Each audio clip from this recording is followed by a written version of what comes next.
Hi everyone, welcome back to my YouTube channel. In this video, you not only hear me, but you see me. I hope you enjoyed the photographs in the last video. It was fun taking them and editing them. And I am very thankful for your kind comments. Today, I wanted to talk about something I've already touched on, but I wanted to make a new video on this, and that is 10 years plus of being a nude erotic model. Some people like to use the word glamour. I prefer nude, I prefer erotic because it encompasses more. Now, I thought about all the lessons I have learned, not just from my experience, but also from the photographers I worked with and from models I worked with or who I know. The first lesson is finding your niche. What type of photography do you want to do as a model? Do you want to do hand modeling? Do you want to do nude modeling? And if you do nude modeling, what kind of nude modeling?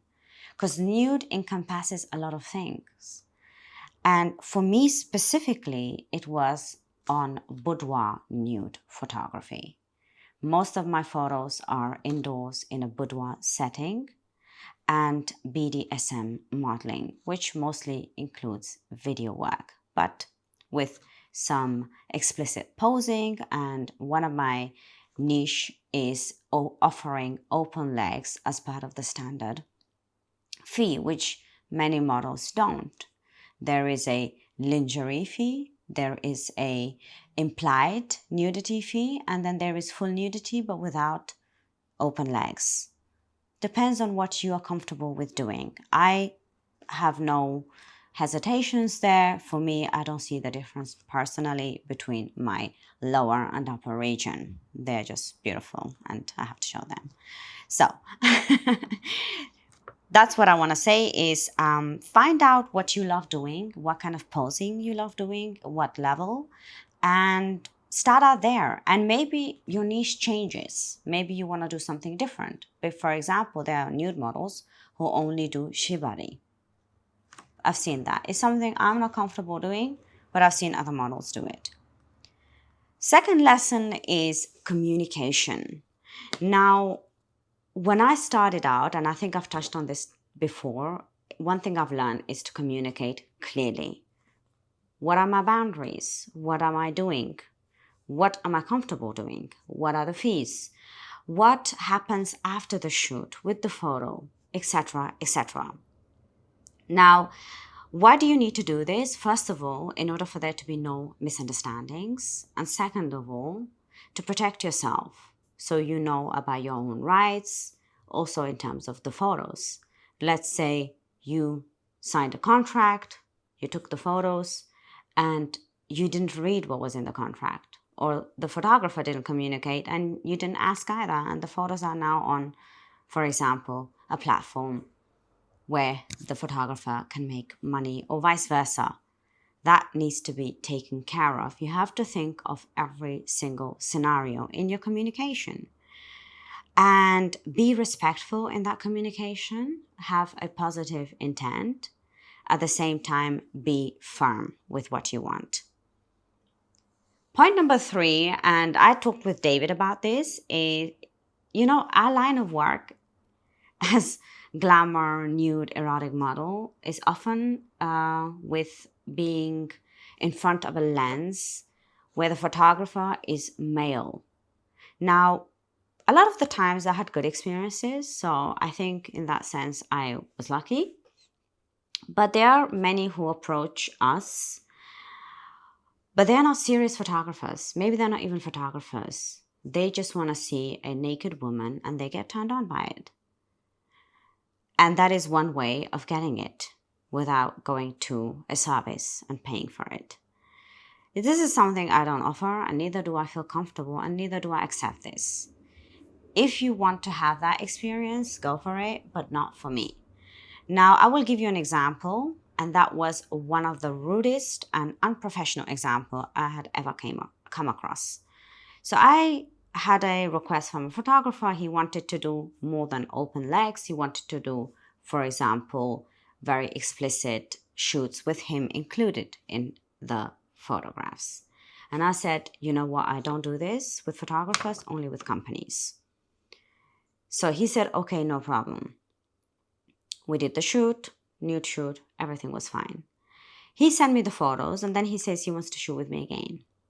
But he wants to be in the photos, even though I had turned him down because he didn't know, obviously. I always give people the benefit of the doubt. So I said, you know what, as I told you, I already communicated with you that I don't offer this. Respect that. And that's where I end the conversation. And you know what his answer was? And that told me everything about these leechers. And he said, you know what, for 30 euros, I can get some Ukrainian woman and she will do everything for 30 euros an hour. You know, those are the leeches you want to run. Those are the red flags. When somebody talks like this about women, it is unacceptable. If there are models who do that, that's their choice. But you cannot speak to women like this and never accept the bad manners. Like when somebody approaches you, the first message says everything about them. What are the references? What are the portfolio? What is the idea of the shoot? And not to have a good time or be the tour guide. I mean, I've had so many emails saying, you know what, I'm going to come to Prague and I'm going to come to Budapest. If you're around, I would love for you to give me a tour of the city and we scout locations. You know, I'm not a scout and neither am I a tour guide. And respect my time. It comes to that. It is about respecting your own time too. So as I said, you know what, anyone using demeaning language, I've written some notes down. This is why I'm looking down. Making inappropriate demands, also during the shoot. Language tells you a lot about person. Now, for example, I've worked with many photographers who were very respectful. They were like, could you just move your leg this way? Or could you do that? Are you comfortable with this? Even though I had told him I'm okay with it from the beginning of the shoot in terms of open legs. And there are photographers who still hesitate with communicating those wishes that were already agreed upon. So there are photographers who I've heard who, you know, demand, like, show me your vagina, like this. That is not acceptable. Or show me your pussy, whatever, yeah? Open your pussy, let me see those lips, things like that. I mean, where are we? We're not having sex here. You're here to take photos of me in a professional manner, so talk that way. So prioritize your comfort, prioritize your safety, and when you don't have a good experience, you know what, it's not worth it. Break and leave. That is my experience from other models, from what I heard. So just because some people behave badly, it doesn't mean you gotta tolerate it. Yeah? And communicate with other models about such photographers. Yeah, when you have those photographers who disrespect your boundaries, speak about it. Do not let it sit inside you, because a few years down the line, you're still going to be angry. You're still going to be frustrated that you didn't speak up for yourself. Speak up for yourself. You got nothing left to lose. Lesson 4. Now let's get to some of the less serious stuff. I mean, the first 3 points are, I would say, the most serious. Lesson 4 that I've learned is to build your brand. Whether you're a photographer or a model, you are the brand. What does that mean? Well, it means having a portfolio, a place where you can show your work. A lot of people have Instagram as their portfolio. Me personally, that's for me, social media is not a portfolio. A portfolio for me is having portfolios on model platform, photography platforms that are just dedicated for your niche, and having a website. Because if your social media account is banned, especially with nude and glamour work, you know, do you really think people will look for you again? We're living in instant gratification times. So in order to avoid those things, you You just make sure you have a website where you show your photography, buy a domain. It doesn't cost that much. And then you always have some place where you can show your work, and people can always find your official links. I also use Linktree, where people can find my Linktree, because there are so many fake accounts out there. So, in terms of building your brand, it also means reinventing yourself. I will come back to this point later on. I will link it to building the brand. Lesson number 5 that I have here is selectivity and experience. This comes with experience. So when you have people you love working with, continue working with them. It is so beautiful to work with the same photographers over and over again, because you get to know each other. You have fun memories, you make good photographs, and the photographs, are even more beautiful with time, because you're able to bring out the beauty, the sensuality in that photograph, because you know them more. And me as a photographer, I also prefer to work with the same people again, and then having some space, some slots for new people. So mix it up, don't forget about that photographer who you worked with and you had a great experience. Continue that. Quality over quantity is key. Rather, you have those good few select photographers rather than 10 bad experiences of new photographers. Or even mediocre. Or mediocre. It's not worth it, really.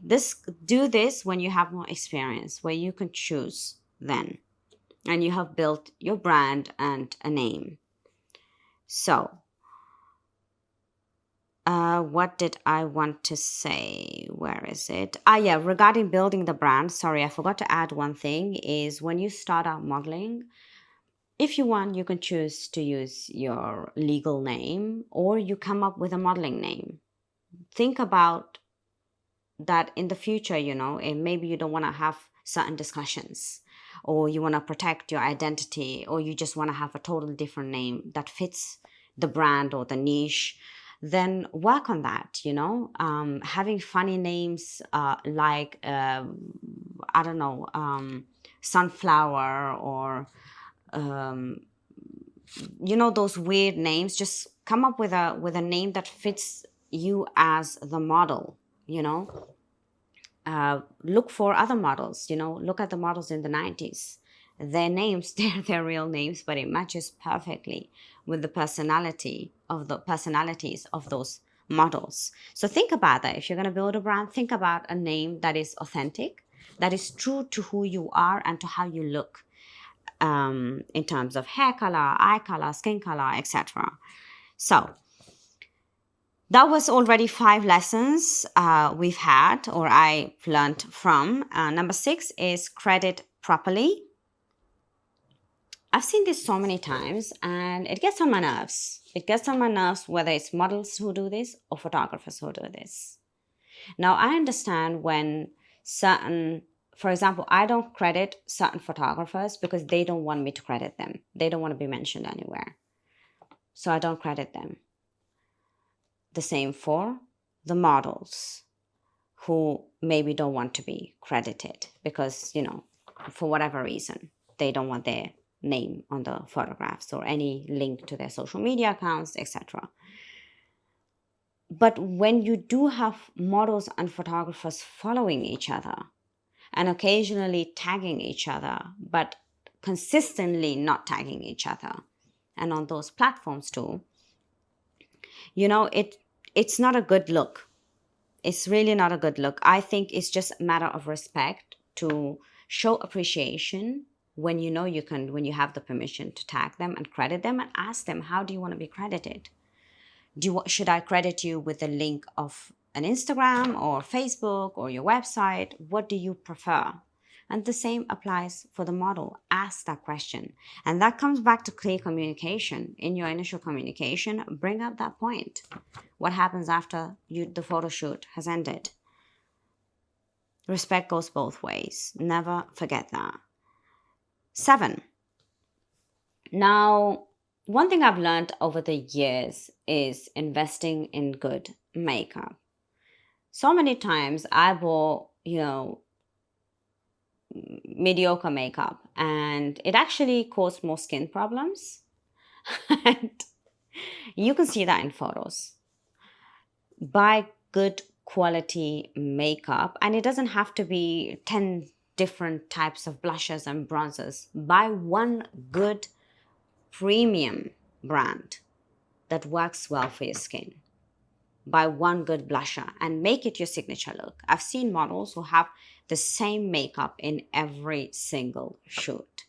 I use makeup, but very minimal. Just foundation to make the skin a little bit even because I have dark circles, mascara, a little bit of eyeliner, and nude lipstick. That is my go-to makeup. So invest in high quality face and body products to elevate your work, because your body is the canvas. If you have poor paints and pens and brushes, then that will translate on the canvas, and the same way with your body. And it shows on the photos, actually, where the makeup is crusty and separating from the face. And David would like to add something to Yeah, this. and the other thing is it makes it harder on the photographer. And as you said, what happens afterwards? So the model moves on, but the photographer then is editing the photos, and the more he has to do on skin problems, skin issues, the more or the less inclined he maybe that's not always, but don't rely on it. He may say, great model, awesome model, but I always have these issues. Of course, there will always be editing and issues and everything because of our aesthetics, but you also protect your own skin. And when your career goes over a certain period of time, like in yours, more than 10 years, you don't want to suffer damages just because you saved, under quote marks, some money. It's not worth it. And you're right. And of course, investing in quality makeup, but at the same time, in your skincare routine, avoid the sun. I always avoid the sun. I wear sunscreen almost every single day. I stay out of the sun. I drink a lot of water. I work out. I eat healthy. Those things show on your skin. And, I didn't do much makeup in the beginning. And you see that with some of my photographs. You know, where there's less makeup, that actually those are my earliest photos, because I didn't know how to do my makeup. And with time, I learned it. I learned to know my face and what works for my face. And yeah, I now only buy high quality makeup and experiment just the same makeup over and over again, because with age, your skin changes too. And I have dark patches here and there, and I wanted to even them out for the photos. So that's why I decided, you know what, I'm not going to get some, you know, medium, cheap brand just because, I'm like, okay, it's just a photo shoot and then I wash it off. No, it's, on a day to day basis, I don't wear makeup. But for my photographs, I do wear makeup because I feel comfortable in that. So I embrace my unique look. I don't change my face. I just highlight the skin looks a little bit better. So that leads me to the next point, and it's about investing in yourself. So not only in your makeup, but in your wardrobe. Now, David had to move out of the wardrobe technically because I took over the entire wardrobe because I have so many things. And by things, I mean, I just one. So the wardrobe, there are two pieces stuck together, but one half of it is dedicated to my modeling. So what do I mean by that? I mean lingerie, baby dolls, I mean kimonos, bras, all of this, stay ups. And I keep them in good quality. I make sure I wash them according to the label. Choose clothes that make you feel confident and sexy, and always look out for new clothes. Look out if you want to, in terms, yeah, they are expensive, but there are always deals. You got Black Friday, look for websites where you can also get some discounts, if that helps. In the beginning, I only had one stay up and 3 4 tops. That was all. When I started modeling, that was all. And then slowly but surely, I added more and more pieces. And I still have tops from 10 years ago. They fit, the color still looks good on me, and the quality has stayed. That is definitely worth the investment. So yeah, the next point that I want to say, and that goes back to building your brand, is reinventing yourself. Just I've a friend of mine who used to be a model, and she stopped modeling because she could no longer keep up with the changes in the industry, and she didn't want to do the social media. She didn't want to create reels. She didn't want to do all that. She just thought, I come to a shooting, I do the shoot, and I go home. That's not enough. The world has No. changed.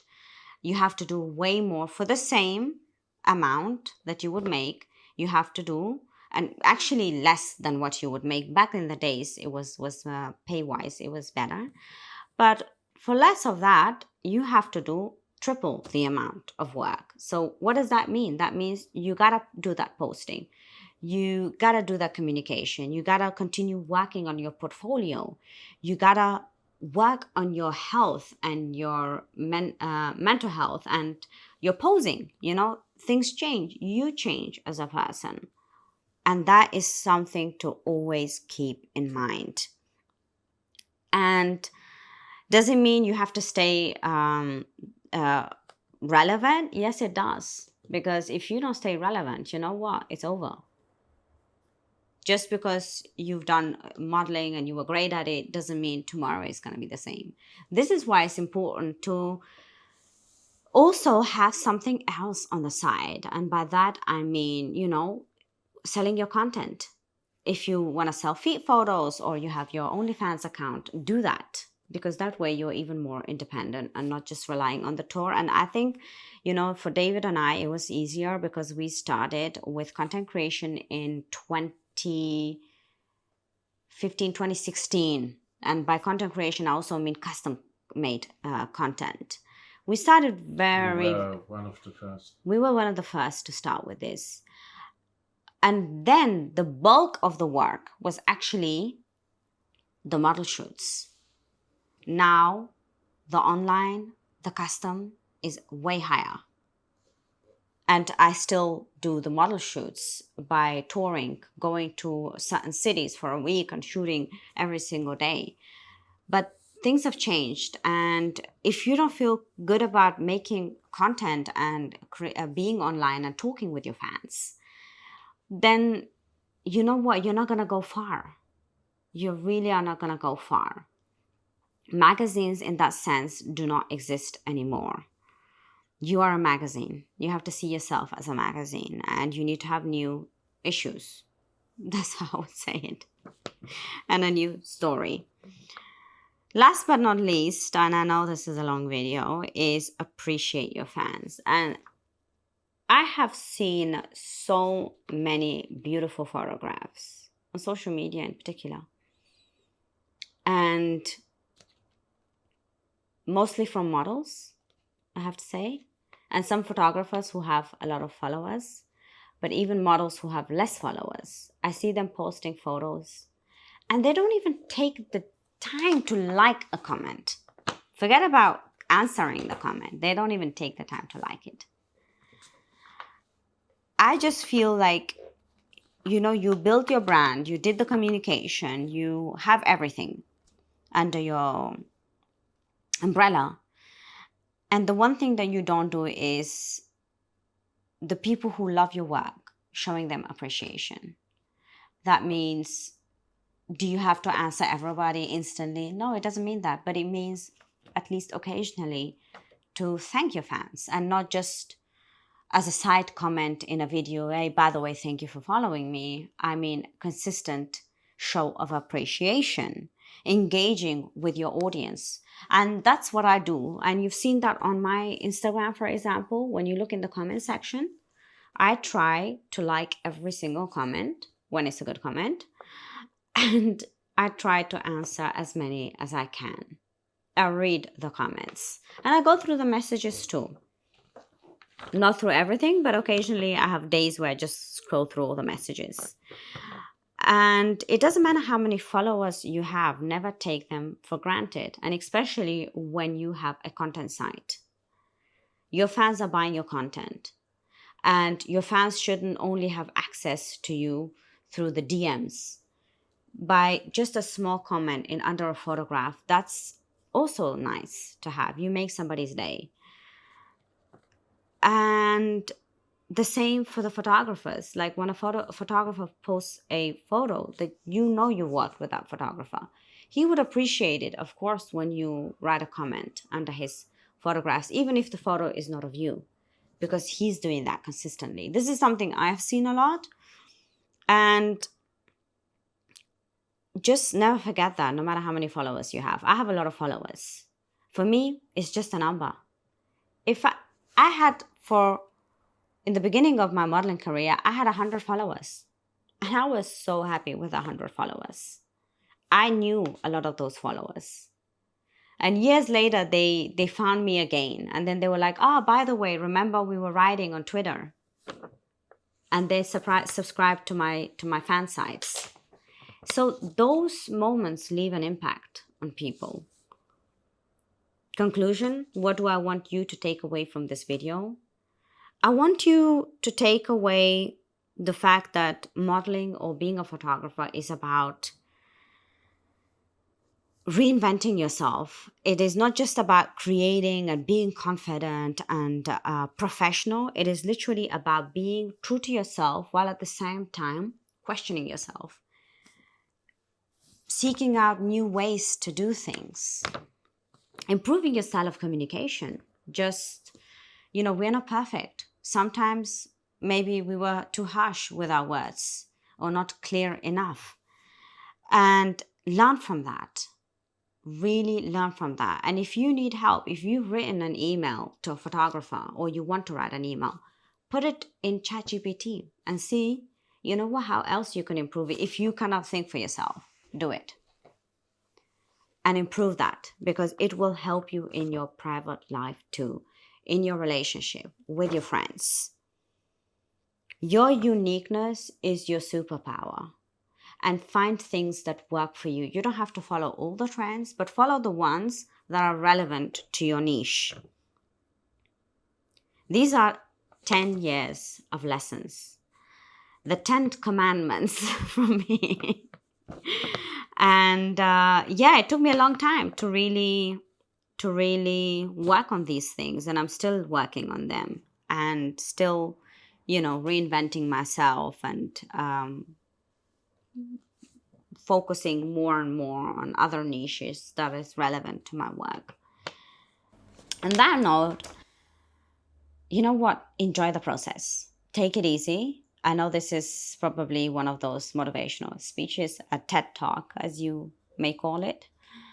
I just thought I'd do this video because I was celebrating 10 years of modeling, and I've posted a video of my photos as a model. And I had a discussion with David too about things I have learned in all these 10 years and how it has made me a better person, personally, privately, not just work-wise. And I'm going to take these lessons with me and work on it. And hopefully there'll be another video about 20 years of modeling. Let's see. I enjoyed this video so much, and I wish you a lovely day. Take care.